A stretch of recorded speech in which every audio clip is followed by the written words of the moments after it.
एक वचन मैं आज आपके सामने पढ़ूंगा और मैं आपसे कुछ क्वेश्चन पूछूंगा और आपने मुझे उसका आंसर देना है। आपको समझ आ रही है वचन?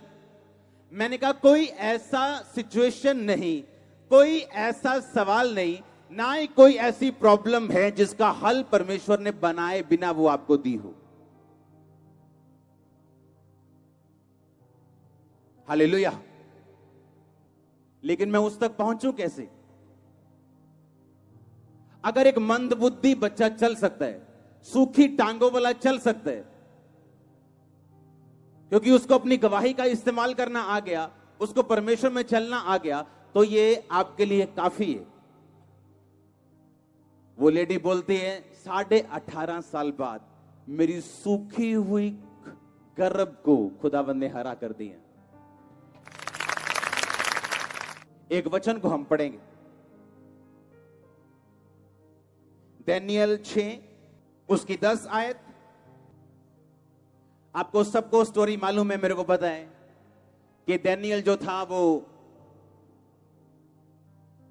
ऐसा क्रिश्चियन, ऐसा यहूदी था उस राज्य में जिसका राजा अन्य जाति था, पर वो दानियेल को पसंद करता था क्योंकि दानियेल परमेश्वर की व्यवस्था पे चलता चलता इतना आशीषित था कि जो कोई काम वो करता था प्रभु उसके संग रहता था, इसलिए वो राजा का फेवरेट था।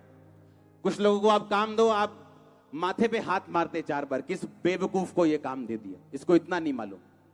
और कुछ लोगों को आप काम देते हो, आपको रिजल्ट मिलता है, आप आनंदित होते हो। बाइबल कहती है मूर्ख दूत को भेजना अपने पांवों पे कुल्हाड़ी मारने के बराबर है। वो पापा बोलते हैं ना, बेटा जाके बाहर कह दे पापा है नहीं गे, अंकल पापा कहते हो कर है नहीं गे। हाँ, ये जब आप बच्चे को भेजोगे या मूर्ख दूत को भेजोगे तो लिखा अपने पांव पे कुल्हाड़ी मारने के बराबर। आपने ध्यान से सुनना। जब उसके साथियों ने जो उसके साथ जेलसी करते थे एक योजना बनाई कि दानियेल हमेशा ऊंचा ही होता जा रहा है, इसको हम नीचा करना चाहते हैं, पर इसमें कोई खोट नहीं मिलता हमें। जब ये बिजनेस पे जाते हैं, अपनी नौकरी पे जाता है, अधिपति था, अधिपति का मतलब कि आप लगा सकते हो 120 अध्यक्ष थे, आप लगा सकते हो कि एक देश के 120 मंत्री थे और 120 मंत्रियों के 3 महामंत्री थे, उनमें से एक दानियेल था। उन्होंने कहा इसको कैसे डाउन करें। कहते इसको तुम डाउन नहीं कर सकते क्योंकि ये कभी भी रिश्वत नहीं लेता, कभी दोषी नहीं पाया गया। तो उन्होंने एक योजना बनाई कि राजा को बोलेंगे राजा अगले 30 दिन तक तेरे अलावा अगर कोई और तेरे राज्य में किसी और देवता की उपासना करे तो वो शेरों की मांद में डाल दिया जाए। राजा को समझ नहीं आई, राजा को उसने चने के झाड़ पे चढ़ा के फूकी दे के राजा नु तो साइन करवा ले कि राजा अब तू चेंज नहीं कर सकता।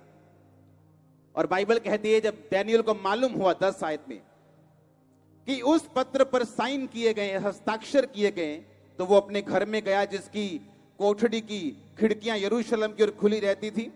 अपनी रीति के अनुसार जैसा दिन में 3 बार वो परमेश्वर के सामने घुटने टेक के प्रार्थना और धन्यवाद करता था, तब भी प्रार्थना और धन्यवाद करता रहा। तब उन पुरुषों ने उतावली से आकर दानियेल की ओर, दानियेल को अपने परमेश्वर के सामने विनती करते और गिड़गिड़ाते हुए पाया। और राजा के पास उन्होंने कहा क्या तूने उस आज्ञा पत्र पर साइन नहीं किए थे कि 30 दिन तक तुझे छोड़ किसी मनुष्य या देवता से जो कोई विनती करेगा वो शेरों की मांद में डाल दिया जाए। सब बोलो आमीन। और लिखा दानियेल को शेरों की मांद में डाल दिया गया। क्या दानियेल को शेर खा पाए? ओके, ध्यान से सुनना, क्यों नहीं खा पाए। जब राजा गड्ढे के निकट आया तो दर्द भरी वाणी से चिल्लाने लगा और दानियेल से कहा, हे दानियेल, हे जीवते परमेश्वर के दास, क्या तेरा परमेश्वर जिसकी तू नित्य उपासना करता है तुझे सिंहों से बचा सका है? तब दानियेल ने राजा से कहा, हे राजा, तू युग युग जीवित रहे। मेरे परमेश्वर ने अपना दूत भेजकर सिंहों के मुंह को ऐसा बंद कर दिया कि उन्होंने मेरा कुछ भी नुकसान नहीं किया। इसका कारण यह है कि मैं उसके सामने निर्दोष पाया गया और हे राजा, तेरे सम्मुख भी मैंने कोई भी भूल नहीं की। सुनो ध्यान से, कहता मैं निर्दोष पाया गया। लास्ट लाइन में पढ़ता हूं 28 आयत। इस प्रकार दानियेल दारा राजा और खुसरू फारसी राजा, दोनों के राज्यों में सुख और चैन से रहा। सब बोलो आमीन। लिखा, राजा शोक भरी वाणी से सुबह आया। रात को राजा ने कोई सुख की वस्तु भोगी नहीं, कुछ नहीं किया। रात को ऐसे बेचैन पड़ा रहा। सुबह आके बोलता है, डैनियल, हे जीवते परमेश्वर के दास, क्या तेरा परमेश्वर जिसकी तू नित्य उपासना करता है तुझे शेरों से बचा सका? उसने कहा, हे राजा, शेरों ने मेरी कुछ भी हानि नहीं की। इसका कारण यह है कि मैं उसके सामने क्या पाया गया हूं? कैसे निर्दोष पाया गया? वो क्या काम करते हो? स्टील की पौड़ियां होती हैं, वो वाला काम करते हैं मैं और मेरा भाई। अपना काम है। हाँ। अगर तो ये 100 किलो की पौड़ी लगा के बोलेगा 120 किलो लग गया भाई, तो ये खुदा के सामने निर्दोष नहीं। और जब शेर आएंगे, कैंसर आएगा, एड्स आएगी, ये निर्दोष नहीं, ये दोषी। और ये चोरी अब इसको नुकसान नहीं करेगी, पर भरपाई का दिन आने वाला है। कौन नौकरी करता है आप में? कौन ड्राइवर है? हाँ, आप ड्राइवर हैं, आ जाओ। हाँ, आप भी ड्राइवर हैं, आ जाओ। क्या चलाते हैं आप? किसी की कार चलाते हैं? ट्रेन का ड्राइवर हूँ, कंट्रेन होटल। ओके, जब होटल वाले 500 रुपए देते हैं तेल डलवाने के लिए, कितने का डलवाते हो? मैं तो पूरा डलाता हूँ साहब। अच्छा, आप पूरा डलवाते, झूठ तो नहीं बोल रहे? कितने समझ रहे हैं? कंट्री वालों ने दिया, ये ले भाई 500 तेल। भाई गया आप, हाँ ये भाई नहीं, कोई भी पेट्रोल पंप में, यार 400 तेल, पर्ची 500 दी कर दी दिया अन्ना। हाँ, इसका मतलब हम निर्दोष नहीं। अब फर्क नहीं पड़ेगा, अब वो 100 रुपया मीठा लगेगा। पर जिस दिन शेर आया, जिस दिन मौत आई, जिस दिन कैंसर आया, आप मुंह उठाने के योग्य नहीं परमेश्वर के सामने।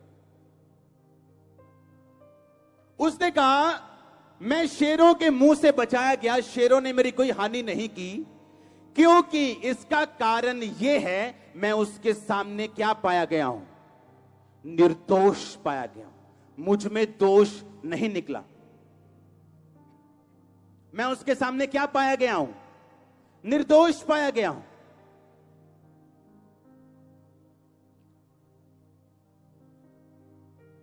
आज लोग काम करते हैं मॉल में। हाँ, कहां काम करते हैं? मॉल में काम करते हैं जी। और बताओ, मॉल में काम करते हो, कितनी गर्लफ्रेंड बनाई है अपने शोरूम में तुमने? कितने बॉयफ्रेंड है तुम्हारे तेरे शोरूम में? तुम निर्दोष नहीं। तब तो कुछ नहीं होगा ना, कुछ नहीं होगा, तुम एंजॉय करोगे। पर एक दिन आने वाला है जो धर्मी की जिंदगी में भी आता है और पापी की जिंदगी में भी आता है। एक तूफान आने वाला है जो रेत पर बने हुए घर पे भी आता है और चट्टान पर बने हुए घर पे भी आता है। वो तूफान बताएगा तुम निर्दोष हो या दोषी हो।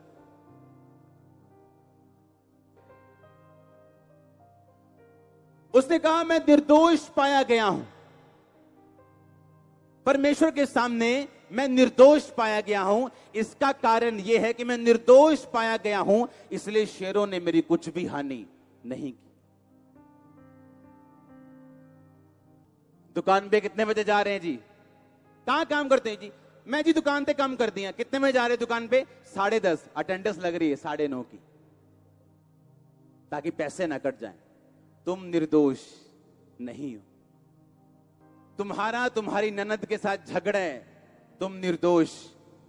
क्योंकि अगर तुम दिल में किसी के साथ नाराज हो, परमेश्वर तुम्हारी प्रार्थना नहीं सुनता, ऐसा वचन कहता है। अगर तुम्हारे दिल में नाराजगी है, चाहे वो बुरा, चाहे वो सच्चा, चाहे वो झूठा, बाइबल कहती तुम निर्दोष नहीं हो। वो तुम्हारे पति को क्यों नहीं ले गया या ले गई, तभी भी तुम कड़वाहट से भरी हुई हो, तब भी तुम निर्दोष नहीं हो। और शेर आता है धर्मी की जिंदगी में भी और पापी की जिंदगी में भी। लोग बड़ी मिनिस्ट्री चाहते हैं, निर्दोष रहना नहीं चाहते। क्या तुम निर्दोष हो? पूछो अपने आप से। जहां तुम काम करते हो निर्दोष हो? जहां तुम सेवा करते हो क्या निर्दोष हो? क्या जो अपने बच्चों के सामने निर्दोष हो, वाइफ के सामने, क्या हस्बैंड के सामने, क्या अपने पास्टर के सामने, क्या तुम निर्दोष हो परमेश्वर के सामने या नहीं?